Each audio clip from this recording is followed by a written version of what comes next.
what a board is. I'm not like, a chalkboard or a eraser board. A console, okay? Mixer, okay, you understand? We kind of mix down different channels. Yeah, you don't want to spill it down the faders, or we used to call them pots back in the day. Okay, I'm labeling myself here. Oh, yeah, that's all we had in New York. Pots. Does your station still have pots? If it does, let me see a picture of your console. Seriously, if whatever radio station, if you're an engineer and you're sitting running my show and you're seeing that you have pots instead of faders, love to see a picture of your board. Love that. Just email me at forthepeopleshow.com, and I'll even give you a shout-out tomorrow. Yeah, on tomorrow's show. Previewing tomorrow's show. We are heading to Neenah, Wisconsin. We're not flying, but remotely, we're going to be hooking up with an organization that is helping people that have been victims of police brutality, of injustices. And, folks, there is injustices in our country. It's not a made-up particular thing. It's a real thing that happens, and it's because there are bad apples on the police forces across this country. And up in Wisconsin, unfortunately, we're going to be talking about Neenah, Wisconsin, and some other places in our country, but we're going to be calling them out, and we're going to learn their stories. We broadcasted the Michael Funk story for a long time. It's going on now 2 years, the anniversary of Michael Funk's tragic death at Eagle Nation Cycles there in Neenah, Wisconsin. Love those people up there, all his friends and family and listeners up in Neenah. I've gained a bunch of listeners up in Wisconsin because of our, donating airtime. But I thought it was the least we could do for a good man who was really a pillar in his community. He was a biker, okay? And some people don't like bikers. They don't like tattoos and leather. I'm sorry, but, I know women that actually are turned on by the smell of leather. But that's another story. Bottom line is, they had a nice motorcycle shop, and it still exists. His friend still runs it and does a great job, and many of his friends do to keep his legacy alive. But if you're not familiar with it, tomorrow you will be. And you're going to hear what they're doing, this organization, along with Kay Reitz and many others, on combating these particular things and how we as citizens can do likewise in our communities, because we really do have to combat it. And not just word, but actual and follow through deeds. And I'm going to ask them what they're doing. What headway are they making? And some of the seemingly stressful, agonizing evenings where they can't go to sleep because of the stress that it has caused, it has wrought. The untold stories, folks, will be told tomorrow. And, sometimes we need to hear these things to understand them. And that's why we bring reality to the radio. And I try to do a good job to articulate it, but we're going to give them a platform and hear from them, give them a microphone rather than me doing all the talking. But I'll be asking questions and learning a lot more about it. But it'll be a bird's eye view into a situation that's going on in our country, unfortunately, that's affected way too many people.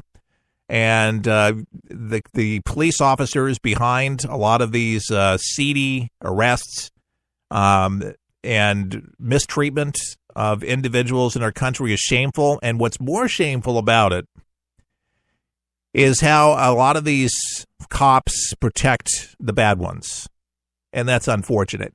And what's really unfortunate, before we move on to this other story about Billy Bush and Access Hollywood, because it's on our news feed, and we put the news feed out, so we have to stay concurrent with it. Yeah. It just makes it bad. Finishing my thought here about police brutality, it makes it bad for the bad apples, for the good ones. Because I believe there's definitely much more good that goes on with police officers across our country than bad. We have a lot of police officers or state troopers or county officers or whatever, law enforcement, customs. We have people from the NSA. You'd be surprised at how many people listen to this broadcast in different places and of influence that, send me emails, call me, thank me for doing the radio show. And I appreciate all of it. But I definitely have to articulate we are not anti-police officers, anti-government, anti-law, or anything like that. We have laws in the books. We got to abide by them. The tragedy is that when you have officers that take things into their own hands for their own agendas, and then being shielded after the fact, then you have state's attorneys and this good old boy club, and that's the problem. It has to be revealed.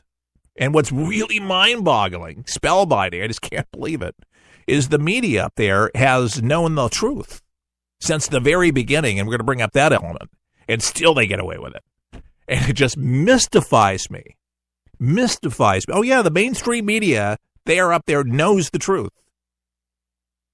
You can query the stuff for you, Michael Funk, and you can look at the newspapers up there.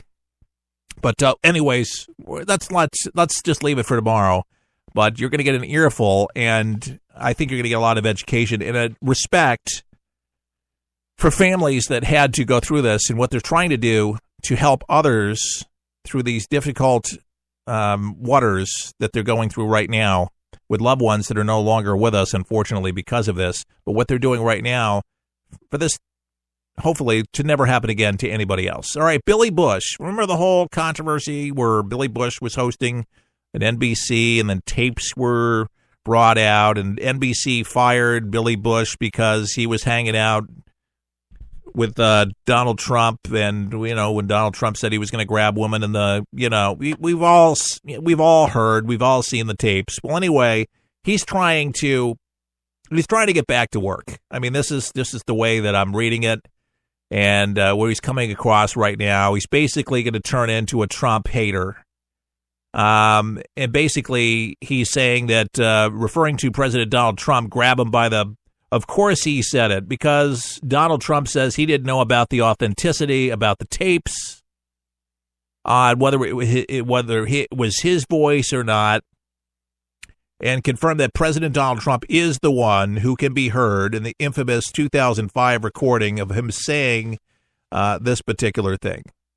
So the op-ed titled, "Yes, Donald Trump, You Said That," and published on Sunday, addressed the scandal that occurred as a result of the 2005 tape resurfacing just weeks before the 2016 presidential election.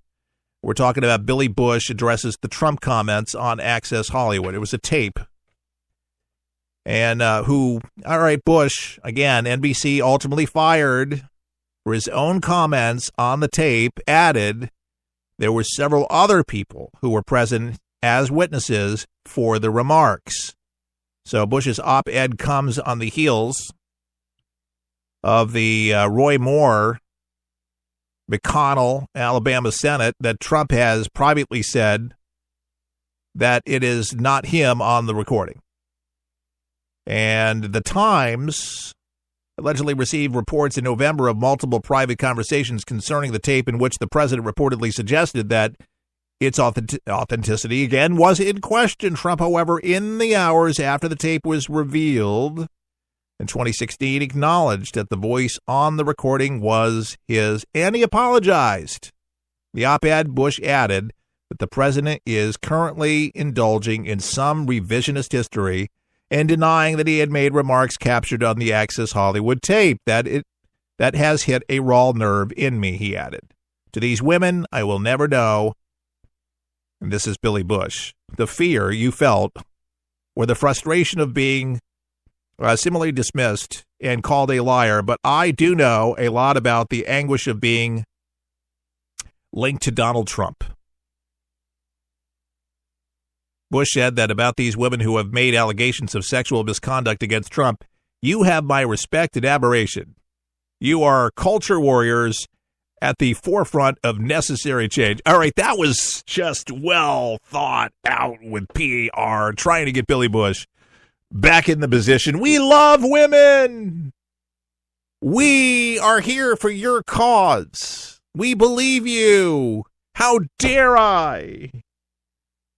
Let's not forget that Billy Bush was partaking in the conversation himself with these lewd comments. So for him to go back and it's all about the women now. But this is the card that he has to play to be able to get back into the company that he wants to keep.